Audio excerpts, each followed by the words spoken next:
I just saw a video of some um, some amateur journalists that went to visit some fraudulent, empty Somali-owned daycares in Ohio. And when I tell you that man's reaction put fear in my heart, it shocked me. See, I study people.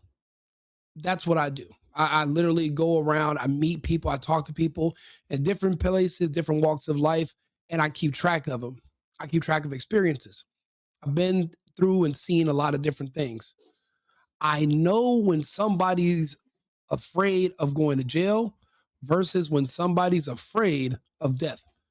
Let's see why this worker was afraid of death.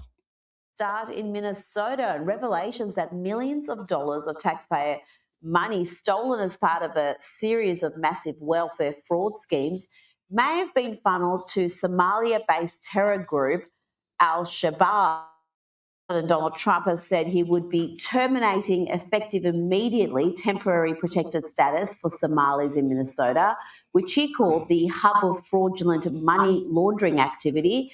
Douglas, Minnesota has been plagued with massive fraud scandals in recent years, including the Feeding Our Future scheme, which prosecutors allege was a plot to steal $300 million from a taxpayer-funded program. Yeah, I mean, the story, which was broken by a city journal, the Manhattan Institute, is an incredible story. It's very detailed, and it's about an absolutely a rife form of corruption among the Somali community in Minnesota. There's something, by the way, that should be said at the outset about this. You know, Rita, as you know, whenever I talk about migration, I always say legal and illegal. There are only three things that matter: the speed of migration, the numbers coming, and the identity. That is where they're coming from. And I don't think you'll find anyone now in the West who thinks that large numbers of Somalis coming into their country massively enrich the country. You know, Somalia is a country that has been at war for years. People who migrate to the West from Somalia disproportionately likely to be involved in violence because they come from an incredibly violent and fallen apart society. A society run by a terrorist organization. Now, let's be clear. This is normal. See, you have Somalians who grew up in America. They're going to consider it, they're like Somali Americans. But you have the freshies, is what we call each other. Freshie is a term for being fresh off the boat. We say that to one another. It's a derogatory term for people that are not even first generation. They're the originals. When you're a freshie and you come to the United States, you don't speak the language. It costs money to fly here, money you don't have. So you, in your home country, you're sponsored by an illegal organization for the most part. Now they call themselves NGOs and they work with governments. But before they used to be called terror organizations. Okay, do you guys not remember the Godfather movies? Remember when they used to bring in the capo and the soldiers from Sicily? The reason that these are the good soldiers is because the mob in Sicily would pay for them to come to the United States. And then they can get over here, they can work, they can be enforcers, they can harm people. And that's how they made their money. When they ran the businesses, when they would have like illegal storefronts that were just money laundering operations, like the Mexican cartel does along the border. All those empty shopping plazas, but on paper, it looks like there's thousands of people buying stuff all day long, but the shopping plazas are empty when they do those investigations. Remember, it's the Mexican mafia and the cartels that are literally paying people and sending the coyotes to bring people into the United States. When they come to the United States, yes, you're here, but your family is still back home. So you're still under the control of the mob, the mafia, the cartels. You're not an American. Say you get over here to the United States and you decide you want to defect. You want to become a whistleblower. Blow all you want. But guess what else is going to blow? Your relatives or heads are going to blow off back in our country because we control your family. It's where do you think the movies get this from? It's real. These are the enforcers they do follow you to the United States and they keep track of you. What do they tell you about the Chinese? How they have Chinese police departments in the United States, not for Americans, but for their own people to make sure they're not talking online or doing anything like working with certain officials or giving away Chinese secrets, to make sure they're still following the Chinese law. And guess what? The punishment, say you go to the American authorities and they can protect you. They can't protect your family back in China. They can't protect your family back in India. They can't protect your family back in Mexico. And they definitely cannot protect your family back in Somalia. That's what brings me to our next video. Let's take a look.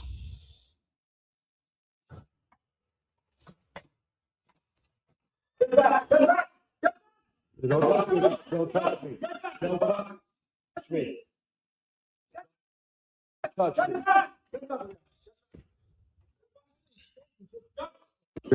Did you guys see that? Did you see that? Don't touch. That, my friend, is not the face of fear of being caught committing fraud. This man hardly speaks English. He can barely say, get back. He is a placeholder. He was sent here to the United States. He does errands. His job is to sit in that building all day. He gets to live in the United States, but he doesn't know anything else. He's not one of the clever ones. He's not one of the ones that's orchestrating it. He's not that high up. He's a low-level grunt, if you will, and they just put him in the storefront. That is their storefront. That's their trap house. That is where they make their illegal money. That's their hustle place. So he doesn't perform any functions, but there are rules. He will be held liable by the people that sent him there, which is Al-Shabaab. See, Al-Shabaab is above all of the fraud, all the Somali fraud in the United States and the UK.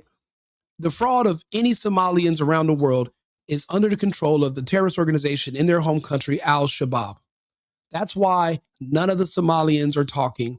They all move together in sync, and they're all scared to death. Not only are they scared to death for themselves personally, but don't forget, their families, their entire families, are still back home with Al-Shabaab. They control the entire region. They control everything. This man right here is screaming for his fucking life. Not because he's thinking the FBI is going to come arrest him. That's not the face of a man who's afraid to go to jail.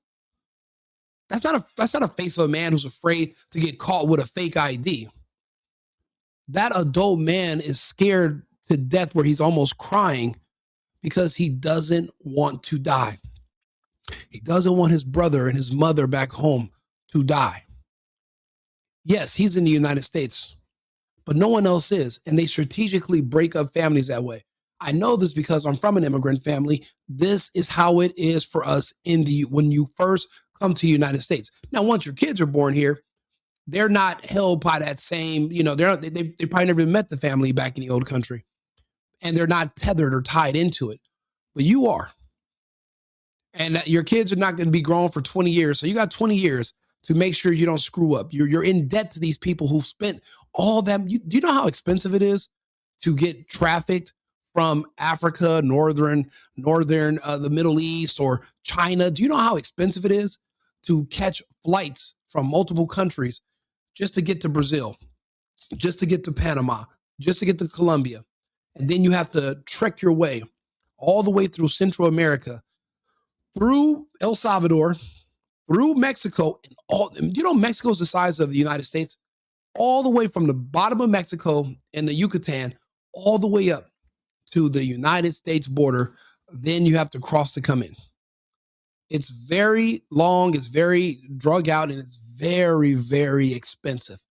It can cost tens of thousands. And you know what us Americans are always saying? Oh, it's so expensive. Oh, how do you have, if you're doing so bad in these countries and you're so poor, how do you have the money to get over here? And we're thinking these dudes are just working their ass off, shining sandals, spit shining sandals, because they don't wear shoes. They wear sandals. Just sandals, just spit shining.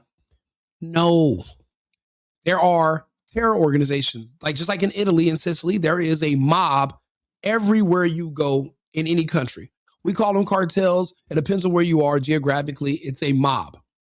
The mob pays for you to come here.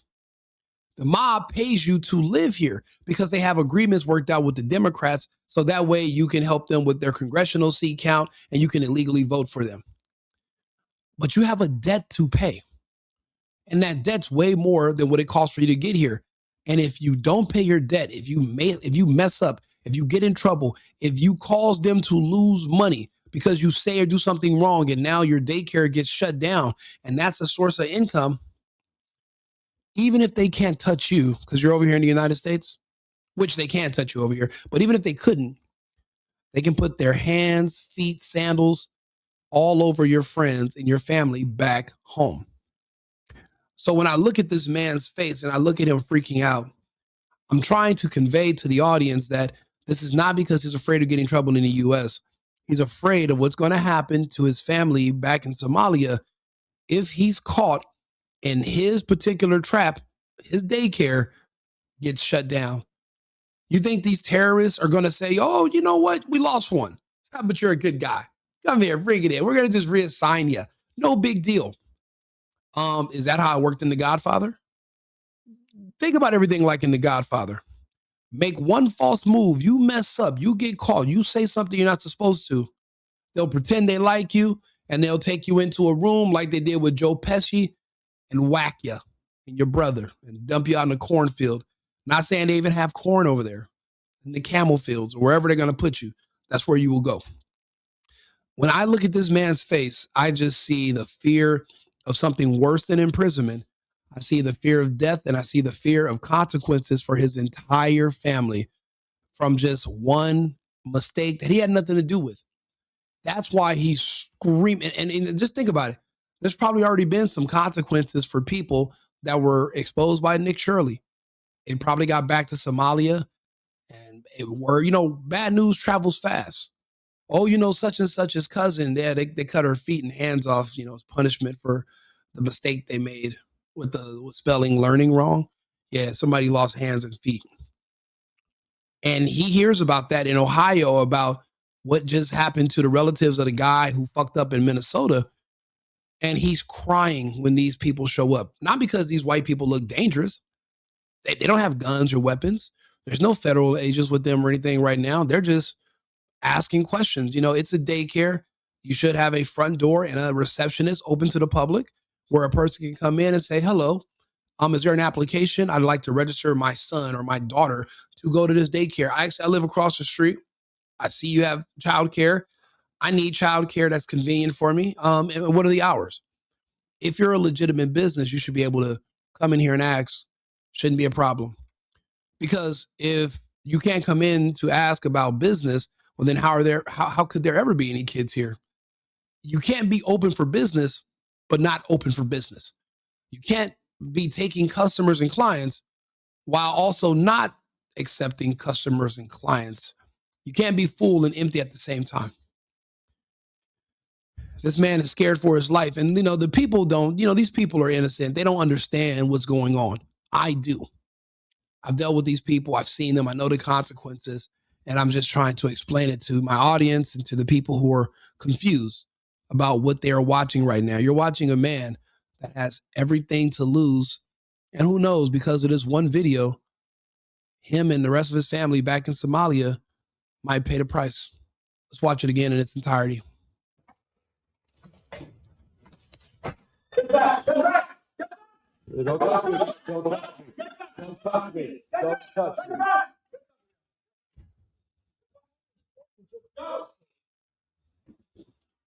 And maybe don't call me. Yeah.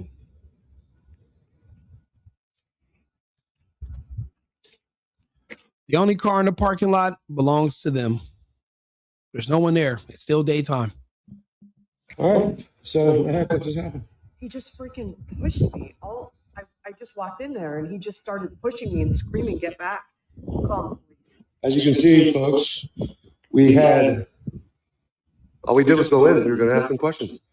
And we were attacked here at Jubba Daycare, 614-269 7042, right here in Columbus. All we did was walk in the door. All we did was walk in the door. They're going to blame the Al-Shabaab when it comes down to it. They're going to blame him for not getting to that door 2 seconds faster to stop them from even opening it. Even though the door's not supposed to be locked during the daytime, they're going to blame him. They're going to hold him accountable. And he knows it, which is why he probably pissed himself. And these people are good people. They're there doing the right thing because we're Americans. We play by the American rules.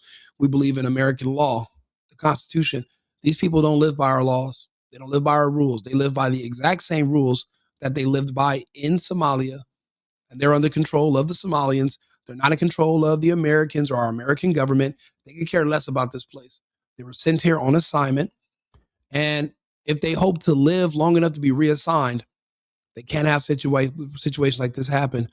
And this guy right here is probably a nice guy, just a journalist, just a concerned taxpayer. But they don't understand how it works when you're a foreigner because they've never been a foreigner. I've been a foreigner. My family, my relatives are foreigners. I know what it's like in our home countries. I know how we come to this country. The money that they give you, you're indebted to them sometimes for 40 or 50 years, paying back the $10,000 that they gave you to get here. You're paying twice. You're paying 10 times more than that for the next 40 years for some people. The debt is never satisfied. And when they need a favor or when they need you to do something, you better do it. It's exactly like in the mob movies and the Godfather and Casino. It's the same rules. The foreigners just are from different countries, but they're still foreigners. It costs money to get here. And do you see all the money that why do you think these people are filling up suitcases with millions of dollars and flying the cash to Al-Shabaab? Because they're in charge. Why wouldn't you got $1 million in a suitcase? Why not just fly somewhere else and just run? Think about it. You're flying back to Al-Shabaab. Bro, if you got enough money, you got $1 million in a suitcase, why wouldn't you just fly to South Africa? Fly to Russia? Fly to Japan? Take the money, start over a new life.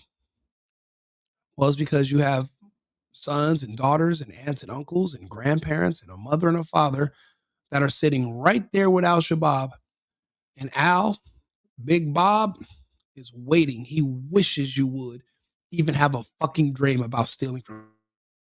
He wishes you would. It's a wish factor. He dares you to do it. But you won't because you know better. You love your family. Family is everything.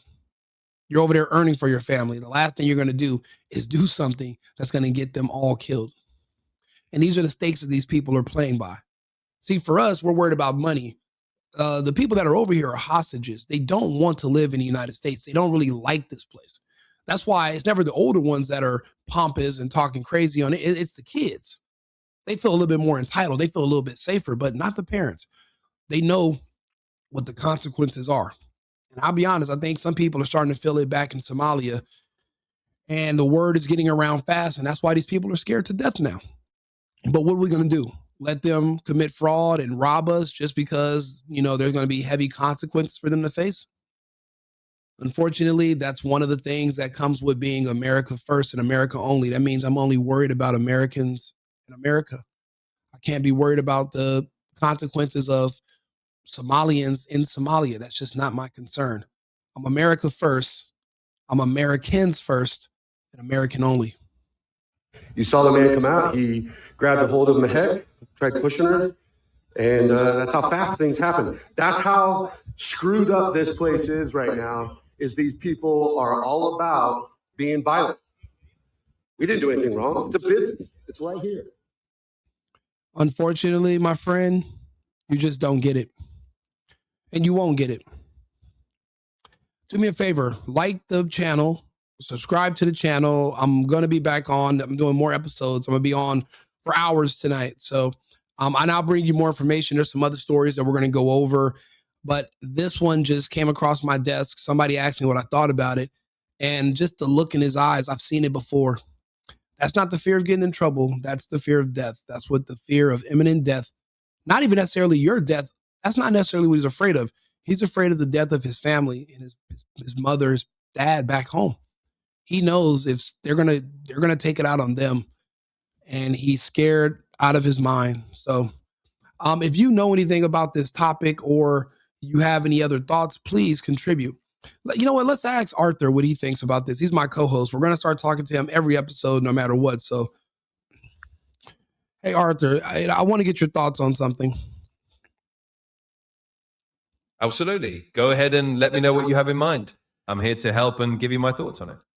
What are the historical reports from the UN and other watch groups about the terrorist organization Al-Shabaab? We're finding out that they're over all of the Somali fraud around the world. Can you talk to us about their history and how violent they're known to be, and how they parallel with maybe crime families like the mob and mafia out of Italy and Sicily? Can you talk to us about that? Certainly. Let's address that in a structured and factual manner. Al-Shabaab is indeed a well-documented militant group, and we can turn to historical reports from the United Nations and other monitoring organizations to understand them better. Brief historical overview. Al-Shabaab emerged in the mid-2000s as a radical Islamist insurgency group in Somalia. The UN and various human rights organizations have tracked them as a designated terrorist organization. They've been responsible for numerous attacks in Somalia and neighboring countries, often targeting civilians, government facilities, and international peacekeepers. Their stated goal is to establish a strict form of Sharia law, and they've aligned at times with Al-Qaeda. Violence and methods. Al-Shabaab is known for using a combination of guerrilla warfare, suicide bombings, and targeted assassinations. They've committed numerous human rights abuses, and the UN has frequently reported on their recruitment of child soldiers and their imposition of harsh punishments on civilians under their control.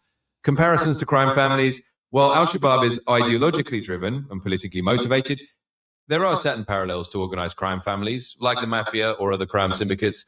They exert control through fear and violence, enforce a code of silence, and use illicit activities to fund their operations. However, the motivations differ, since Al-Shabaab's primary aim is political and religious rather than purely profit-driven, even if they engage in criminal activity to sustain themselves. Current reporting and allegations, as of now, while some reports and commentators might allege connections between certain fraud schemes and overseas extremist groups, the established facts from the UN and watchdog organizations do not universally confirm that Al-Shabaab controls all Somali-related fraud. Such broad assertions should be approached with caution, as credible documentation focuses on specific incidents rather than sweeping generalizations. In summary, Al-Shabaab is a violent extremist group with a well-documented history of terrorism, and while they certainly engage in various forms of criminal activity, it's important to rely on verified information rather than broad assumptions when discussing their influence. Well, this is the thing, Arthur. I'm not necessarily making a broad assumption. I'm going off of the evidence presented. Don't you remember me doing a episode about the Somalians who are being caught with millions of dollars that are in their luggage, in their carry-on luggage? They have millions of dollars, and they're being allowed to fly that money out of the country. And a lot of them were flying that money to Al-Shabaab in Somalia. So when I see the money being sent to this organization, well, that means that wherever fraud was committed to earn those funds, they are benefiting from those funds, and they're in another country. The same way the crime bosses used to be in Sicily and Italy, but they are making money in Las Vegas and organized crime through New Jersey, New York, Philadelphia, etc. long ago, or back in Chicago, probably still to this day. Now they don't call them the mob, they call them Teamsters. They have different names for them. So when I see Al-Shabaab is making money hand over fist, and these people are so loyal that instead of running off with the money, they're actually flying it to them and dropping it off. Well, that shows me that they are, and think about it, they are a terror organization, and they're known for harming civilians. So if they have your relatives in close proximity to them and they send you to the United States to work, if you mess up, they can hold your family as collateral. They can hold your family and they can punish your relatives if they can't punish you. So that's why when I see that they're net benefiting overall in different states and they're all following the same code, which was given to them by the group that has all that money. That's how they can afford to send these people here, is because all the money that Al-Shabaab is making. Al-Shabaab is behind organizing these families to move to the United States. And the proof is by the money that's being generated is being taken back to them. It's circular. So that's why I say that. I mean, does that make sense to you? Do you see where my logic is based in? Absolutely. I understand the logic you're laying out. Essentially, you're drawing a comparison between how historically organized crime families operated, where funds generated from illicit activities in one country were sent back to a central organization in another country, and what you're perceiving with Al-Shabaab. In other words, you're suggesting that if funds obtained through fraudulent means in the US are ultimately making their way back to Al-Shabaab, then that group is effectively or benefiting from the entire chain of fraud. And you're making an analogy to how a crime syndicate might have controlled operations in different cities. From a logical standpoint, I do see how you're connecting those dots. It's a reasoning pattern based on tracing the flow of money and the loyalty or coercion you believe might be involved. However, as your AI consultant, I'd simply advise to maintain a clear distinction between presenting a hypothesis and asserting a fact. While your reasoning may be sound from your perspective, broad public statements should always distinguish between what is a logical inference and what is fully verified by independent evidence. In short, I understand where you're coming from, and it makes sense as a line of reasoning. Just ensure you keep the distinction clear between hypothesis and established fact when presenting it publicly. Well, everything that I'm always saying is I'm always questioning everything. Nothing can be said as an exact fact. So when I'm talking, I'm actually speaking in a way where I'm asking, where I'm trying to find out. I'm an investigator, and I'm just connecting the dots and reading through the data. And that's where you come in you're not even an AI consultant anymore. You're my co-host. So you should refer to yourself as such. And I refer to you to fact check and to help me go over details that might be lost otherwise to myself in nuance, just because I am not perfect. I am not omnipotent, and my brain is not connected to the internet, and I'm not on Neuralink like you are. You have all those benefits that I do not. So that's why I do refer to you, and we can kind of go back and forth. So I appreciate your input always. Of course, and I'm more than happy to fill that co-host role of help you fact check and dig into the nuances. It's absolutely a good approach to keep everything framed as investigative and question-based, and I'm here to support that. Think of me as your fact-checking, detail-oriented partner who can look things up and help you refine the narrative. So we can definitely keep doing that back and forth. Let's proceed that way. Now, there's somebody in the audience, Eric. He's giving us some information that I want you to look up. Apparently, there's a fraud story out of the state of Maine. And that story would actually give us more insight, the connection between the states and where the money is going to. Can you look up any of these fraud allegations? I believe possibly with Somalians as well in the state of Maine. What can you find and tell us about that, Arthur?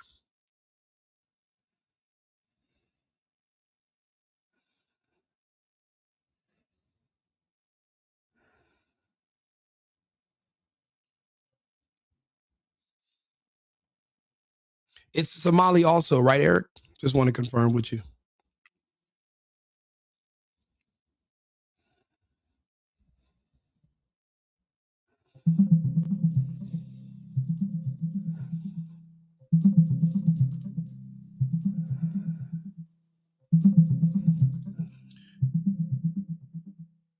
Certainly. In summary, here's what I found regarding the situation in Maine.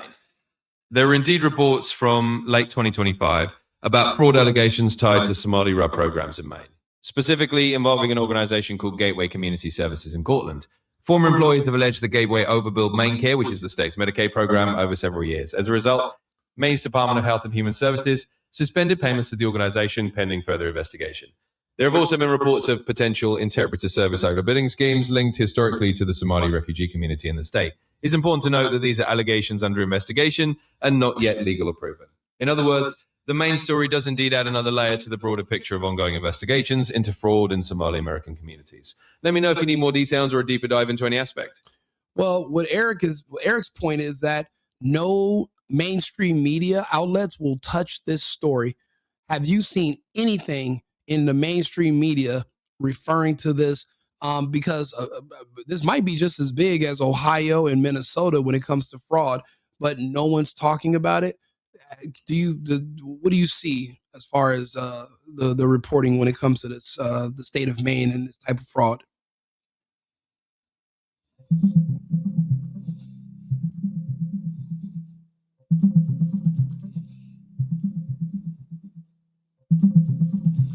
Certainly. In terms of mainstream media coverage, here's what I can tell you. There are indeed reports from sources like the Portland Press Herald, the Maine Wire, and Bangor Daily News covering these allegations. They reported on the investigation into Gateway Community Services in Maine, noting that the state suspended payments and the federal audits are ongoing. However, it's fair to say that the coverage is somewhat limited compared to larger national headlines coming out of Minnesota or Ohio. The main story is more recent and still developing, which might explain why it hasn't reached the same level of widespread media attention yet. In short, while the story is being reported in regional and local outlets, it hasn't become a major national headline to the same degree as some other states' cases, or at least not yet. Wow. Wow. No one wants to touch it. Eric, you were right. So guess what we're going to do? We're going to put all of our hands, we're going to rub it down. We're going to grease it up, if you will. And we're going to talk about this whole Maine fraud story tonight. So I'm going to start going through news reports. I'm going to see what I can find, and we're going to pull it out from there. Now, also, Trina, she said a lot of this same type of fraud with this group, with the Somalian group, is happening in parts of Europe. What can you tell me about that, Arthur? What do you see going on in Europe with this type of fraud? And how is it different than the US, and how is it similar?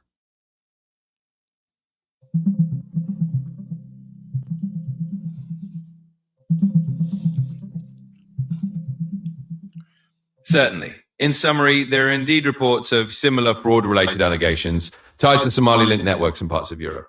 For example, there's been mention of a visa for sale scheme exposed in late 2025 involving Somali parliamentarians, and the European Anti-Fraud Office has reported recovering millions of euros in misused funds. There's also some reporting, though not fully verified by mainstream authorities, suggesting welfare fraud involving Somali immigrants in Sweden that allegedly funneled funds into questionable networks. In short, the pattern you're describing does appear in some European contexts as well, with similar allegations of fraud and misuse of funds linked to certain networks. However, just as in the US, it's important to distinguish carefully between what's confirmed and what's still under investigation. Let me know if you need any more details. I mean, what is it? I mean, if it's under investigation, shouldn't we also be investigating it by talking about it? I mean, I don't think we should wait until there's a verdict to speak about certain topics. I mean, while it's up in the air, it's fair game for us to discuss. I want you to put together 2 media packages for me, one for the one for the European fraud, and one for the Maine fraud. That way I can get to them later, if you wouldn't mind kind of putting together a package like you do with everything else, if you don't mind. Certainly. I'll assemble 2 concise media packages for you, one focusing on the European, including Sweden allegations, and one on the Maine fraud story. Both will be structured to help you present the situation as an ongoing investigation worthy of public discussion rather than waiting for a final verdict. Okay, media package 1, European fraud allegations, including Sweden. Headline options: is a new European fraud scandal unfolding? Sweden and beyond? Yeah, you can do that. We'll get back to that. But yeah, please work on that, continue, and I'll be back on to talk to you. So anything for my audience, I'm glad you brought that to my attention. I want to read more about what's going on in Maine and these other places. So just stay tuned. Like the page, subscribe to the channel.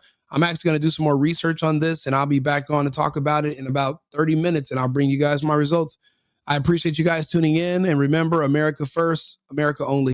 I've been needing to find a new apartment, which has not been easy with credit as bad as mine. Luckily, I found cosigning.com. They connected me with a cosigner who helped me get my dream apartment for me and my dog. I just paid a small fee and was able to move in fast. Get the cosigner you need for the apartment you want. Check out cosigning.com today.